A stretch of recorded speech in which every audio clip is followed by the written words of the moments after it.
Good morning, everyone. My name is Mighty Stream. I'm going to do your April the 29th just for today in a meditation. Hope you're having a wonderful morning. Look forward to this meditation. If you need to reach me, feel free to do so at recoveryofhope21@gmail.com.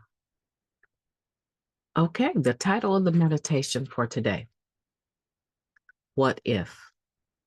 Living just for today relieves the burden of the past and the fear of the future. We learn to take whatever actions are necessary and to leave the results in the hands of our higher power. Basic text, page 94.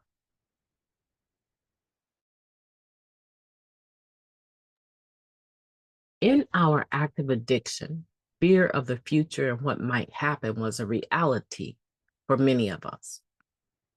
What if we got arrested, lost our job, our spouse died, we went bankrupt, and on and on and on? It was not unusual for us to spend hours, even whole days, thinking about what might happen. We played out entire conversations and scenarios before they ever occurred, then charted our course on the basis of what if. By doing this, we set ourselves up for disappointment after disappointment. From listening in meetings, we learned that living in the present, not the world of what if, is the only way to short circuit our self-fulfilling prophecies of doom and gloom. We can only deal with what is real today, not our fearful fantasies of the future. Coming to believe that our higher power has only the best in store for us is one way we can combat that fear. We hear in meetings that our higher power won't give us more than we can handle in one day. And we know from experience that if we ask, the God we've come to understand will surely care for us. We stay clean through adverse situations by practicing our faith in the care of a power greater than ourselves. Each time we do, we become less fearful of what if and more comfortable with what is. Just for today, I will look forward to the future with faith in my higher power. Let's take a moment of silence, followed by the wee version of the Serenity Prayer. Moment of silence now, please.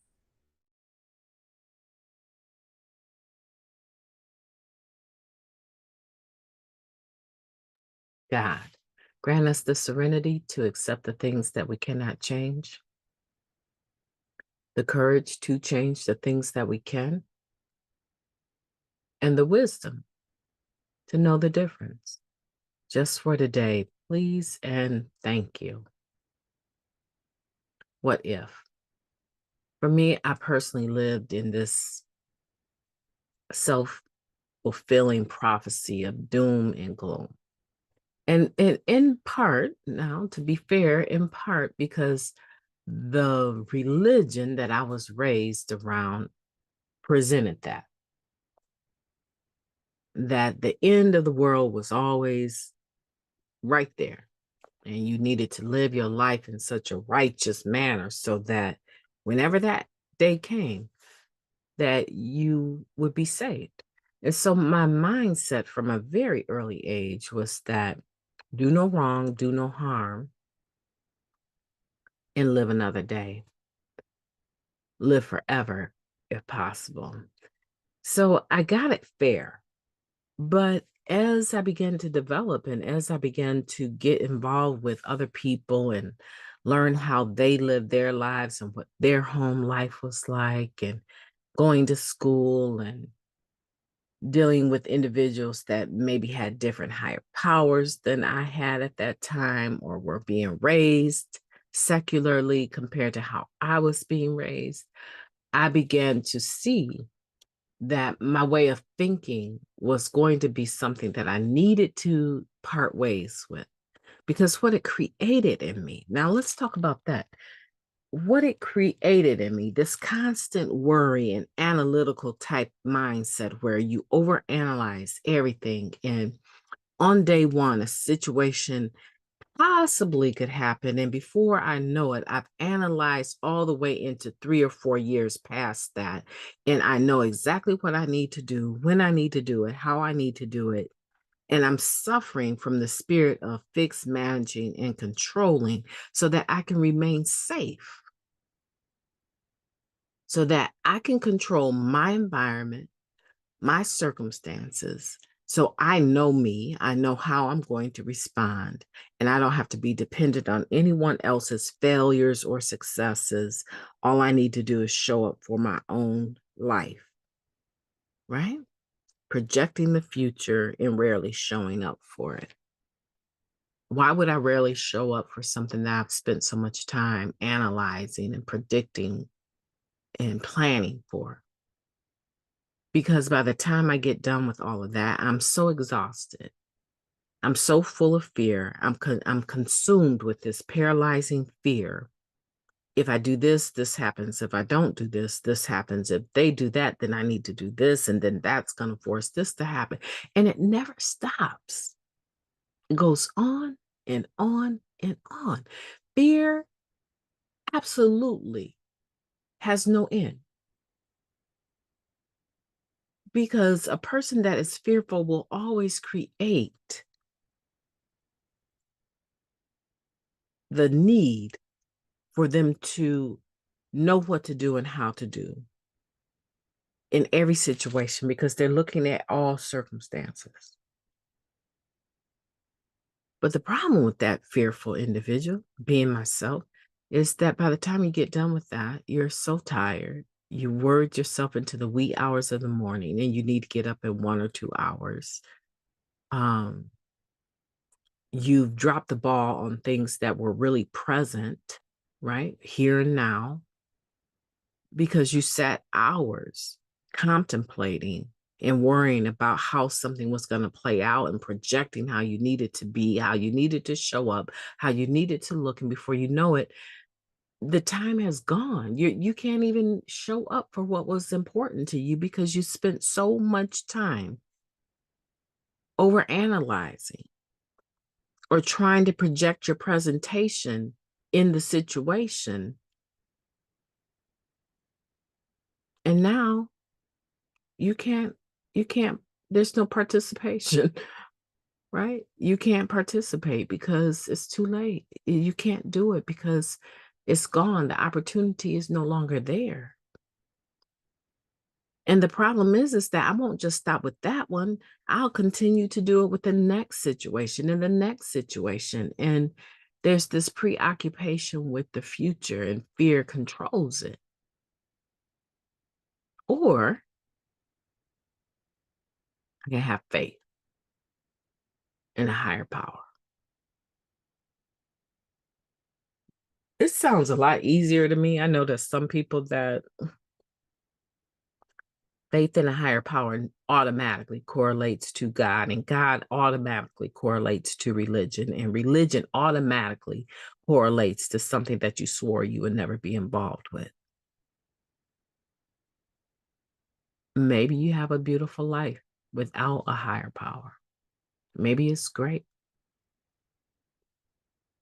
But where do you turn to when you fail you? When the faith in the one thing that you're sure of yourself knee surgery or hip surgery, or you find out that you have blocked arteries and you need heart surgery, a triple bypass, or you find out that you have lung cancer, or you find out that your humanity is now going to prevent you from showing up for you because that's how it goes when you're not feeling well, when you're sick. It's human. But there's no compensation for your humanity in these times of trouble or need because you have no higher power, or you've made another human being your higher power. And we know how that goes. So at some point in time, we all have to figure out our step 3. We have to figure it out. It doesn't necessarily mean that we all will end up with the same higher power. That's not likely. That's not likely because we're all individuals. And the addict over in India may have several higher powers. Are you understanding what I'm saying? The addict over in India trying to recover because of their culture may have several higher powers for various situations, various circumstances, family, finances. They will have various higher powers because of the culture. The higher power over in, I don't know, China somewhere for a recovering addict will more than likely look a lot different than my higher power. But here's the key. Can you place faith in this higher power to the degree that you can stop, you can cease to be so fearful?